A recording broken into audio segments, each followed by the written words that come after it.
کیا ہو رہا ہے؟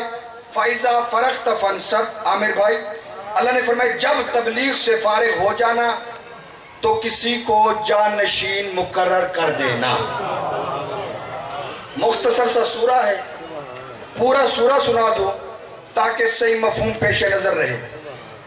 أَلَمْ نَشْرَحْ لَكَ صَدْرَكَ وَوَضَعْنَا عَنْكَ وِزْرَكَ الَّذِي أَنْقَضَ ظَهْرَكَ وَرَفَعْنَا لَكَ ذِكْرَكَ فَإِنَّ مَعَ الْعُسْرِ يُسْرًا إِنَّ مَعَ الْعُسْرِ يُسْرًا فَإِذَا فَرَغْتَ فَانْصَبْ وَإِلَىٰ رَبِّكَ فَارْغَب۔ اے میرے حبیب، کیا ہم نے آپ کا سینہ کھول نہیں دیا جس بات سے آپ تنگ دل تھے؟ کیا ہم نے آپ کی تنگ دلی کو فراخ دلی میں نہیں بدل ڈالا؟ کیا ہم نے وہ بوجھ پشت رسالت سے ہٹا نہیں دیا جو آپ کی کمر میں خم ڈالے دے رہا تھا؟ علمی نکتہ عرض کر رہا ہوں۔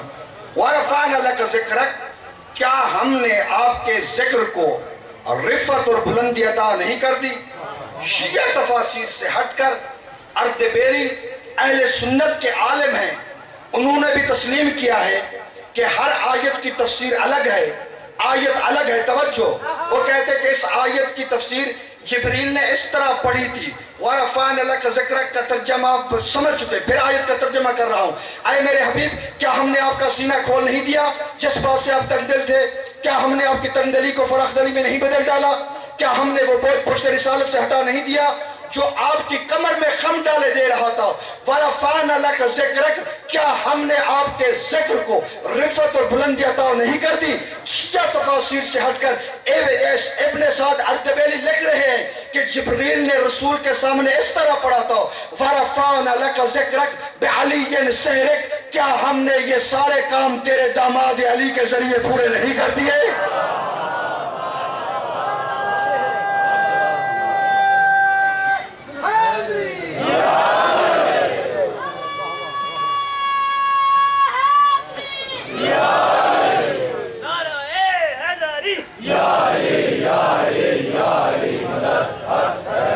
بس آپ کی توجہ میری طرف رہے، جو کچھ میں آپ کو سمجھانا چاہ رہا ہوں مجھے یقین ہے وہ میں آپ کو سمجھا لوں گا، لیکن یہ ہے میری تمہیدی گفتگو، بس آپ متوجہ میری طرف رہے۔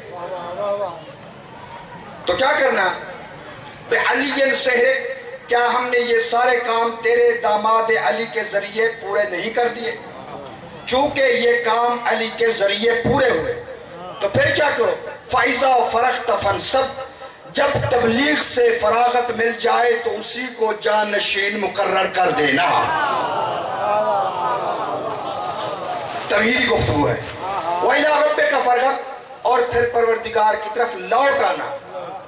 خدا نے یہ نہیں کہا کہ جب تبلیغ کر لینا یا تبلیغ سے فارغ ہو چکو تو پھر موت کے منتظر رہنا یا مر جانا۔ قرآن ہے وَإِلَىٰ رَبِّكَ فَارْغَب، اور پھر پروردگار کی طرف رجوع کرنا۔ یعنی خدا نے ایک تو یہ بتایا ہے کہ اس کی موت نہیں، رجوع ہے پروردگار کی طرف، اور دوسرا کلیہ یہ بتایا کل شیء یرجع الی اصلہ، ہر شے اپنے اصل کی طرف لوٹتی ہے۔ نہیں، 5 منٹ کے بعد آپ بولیں گے انشاءاللہ۔ منھا خلقناکم ومنھا نعیدکم، اللہ نے فرمایا مٹی سے ہم نے تمہیں بنایا، مارنے کے بعد اسی سے نکالیں گے، کیونکہ تمہاری اصل مٹی تھی، جس سے بنے، جس کی طرف برآمد ہوئے اسی کی طرف لوٹے۔ اللہ کہہ رہا ہے کہ ساری خدائی لوٹ رہی ہے خاک کی طرف، اور رسول لوٹ رہے ہیں توحید کی طرف۔ یا یہ آیت نکال لو، ورنہ ماننا پڑے گا جس کی اصل خاک تھی وہ خاک میں گیا، جس کی اصل کبریائی تھی وہ کبریائی میں گیا۔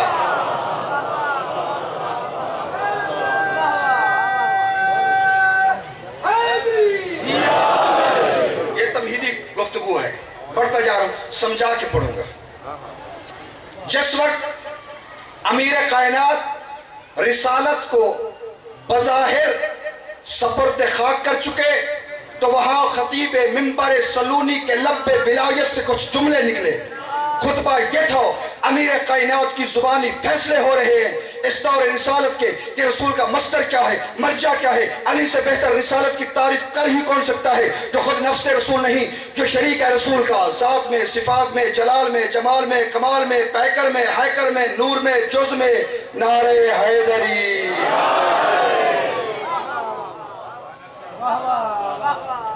دیکھیں، اچھا تھوڑی سی مشکل بات ہے، میں آسان کر دیتا ہوں، لیکن جہاں میں آپ کو لے کے جانا چاہ رہا ہوں انشاءاللہ آپ وہاں پر پہنچ، گھبرا تو نہیں رہے آپ۔ دیکھیں یہ حدیث مشہور ہے طرفین کی کتابوں میں کہ رسول نے فرمایا یا علی جسموں کا جسمی، روحوں کا روحی، لحموں کا لحمی، دموں کا دمی۔ اے علی تیرا جسم میرا جسم، تیرا گوشت میرا گوشت، تیرا لہو میرا لہو، تیرا جسم میرا جسم۔ میں نے نہیں کہا، رسول نے فرمایا یا علی تیرا جسم تیرا نہیں میرا، تیری روح تیری نہیں میری۔ توجہ میری طرف، پہلے تو مجھے اس چکر کی سمجھ نہیں آئی، ایمان سے بتائیں کبھی کوئی بڑا اپنے چھوٹے سے رشتہ جوڑ کے راضی نہیں، جو ہے اعلیٰ منصب میں وہ ادنا سے رشتہ قطن نہیں جوڑے گا۔ اللہ جانے یہ علی کے بدن میں کیا نظر آیا، کہتا ہے یہ میرا بدن ہے۔ نہیں آپ نے توجہ نہیں کہ علی سے رسول کیا کہہ رہے ہیں، تیرا جسم تیرا نہیں میرا، تیرا خون تیرا نہیں میرا، تیرا لہو تیرا نہیں میرا۔ کیا سن رہے ہیں؟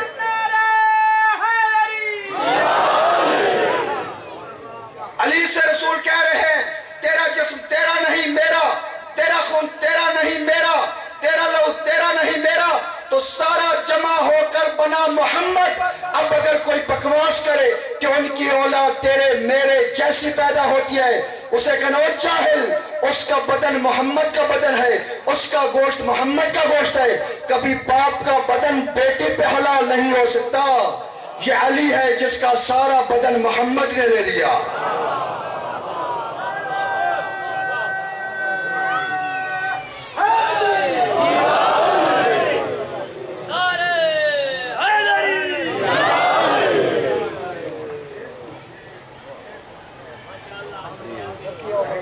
محبت کا اظہار ہے یہ، ایک نعرہ سنایا۔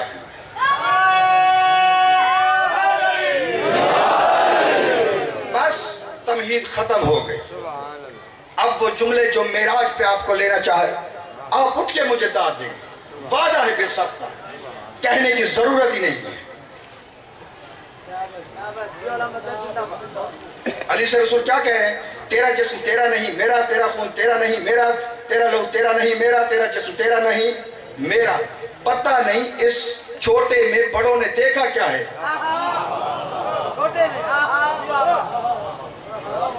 پتہ نہیں اس چھوٹے میں بڑوں نے دیکھا کیا ہے۔ توجہ ہے یا نہیں؟ رسول نے کیا کہا؟ یا علی تیرا جسم تیرا نہیں میرا، تیرا جسم تیرا نہیں میرا، تیرا لہو تیرا نہیں میرا، تیرا خون تیرا نہیں میرا۔ جب جلی نامی بڑے نے دیکھا اس نے کہا یہ چہرہ تیرا نہیں میرا، یہ کان تیرے نہیں میرے، یہ پہلو تیرا نہیں میرا۔